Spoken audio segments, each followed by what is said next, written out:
Here with us to discuss this story, Executive Vice President, that is, at the National Taxpayers Union, Brandon Arnold. He loves paying taxes. That's why he's here. Brandon, good to see you. Good to see you as well. All right, so it depends on who you look at. Some people say 25% higher, some say 30, some say 40%. If you go for a little bit of a fancier meal, it could be 50% higher than it was just 3 years ago when Joe Biden first fell asleep in the Oval Office. This is not good. Bidenomics is an abject failure no matter how you try to measure it, whether it's the price of food, a used car, rent, gasoline. It doesn't matter what you measure. It's far more expensive here today than it was just 3 years ago. True? Oh, absolutely. I mean, Bidenomics is a complete joke, and we've seen that. Nobody needs to be convinced of that. All they need to do is go to the grocery store, go to the gas station, buy anything, and you'll see it's more expensive than it was when he took office. Across the board, prices are up 17%. As you said, the price of Thanksgiving dinner is up double digits. Now, it depends on what different measure you're looking at when you talk about the price of a Thanksgiving meal. There are certainly regional variations as well as a variation based on what you're putting on the dinner table.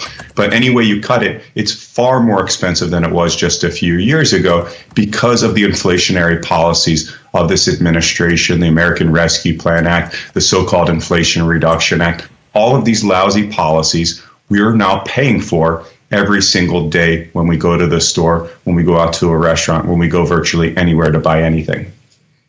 Right. I didn't even get to mortgage rates right now. To be fair, we lived through some pretty artificially low mortgage rates for a number of years, 2.5%, 3%, but still people were used to that. They're accustomed to it. But here's the problem. The housing demand is higher. The demand on housing is higher. Of course, if you let 10 million people into your country illegally, the demand on housing will increase so the price goes up. I mean, again, Brand, doesn't matter where you look. The pressure on everything, on everybody's pocketbook, on everybody's purse, it's harder every day. And so how do we find a better day? Because the Bidenomics team will tell you, oh, well, inflation's down to 3.3% or whatever. But it's cumulative, you morons. They know that. Every honest person knows that. Your thoughts?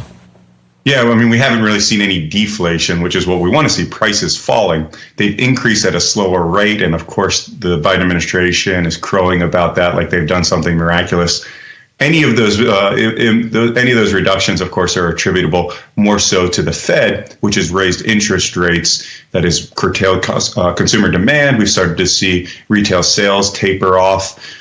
So, it's a double-edged sword. On one hand, yes, inflation rates are starting to decrease. That's great. But we've also seen weakness in labor markets. And we've started to see a decline in consumer demand. Consumer spending is about a little more than 2/3 of our economy. So that portends some dark days on the horizon. If consumer demand continues to fall, it'll be buoyed, of course, by the holiday shopping season, which is just starting here. But after that shopping season is over, if we see consumer demand start to tank, the economy is going to tank right along with it, and we're going to be in a tough spot. It's why a lot of people are starting to think that when the Fed meets later next year, that we may actually be looking at rate cuts once again. Yeah. Black Friday tomorrow.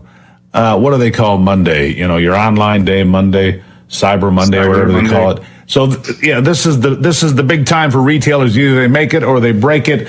What do you think is going to happen, Brandon? I'll give you the last word. I think retailers have already come out of the gate very aggressively because they've noticed consumer demand starting to fall.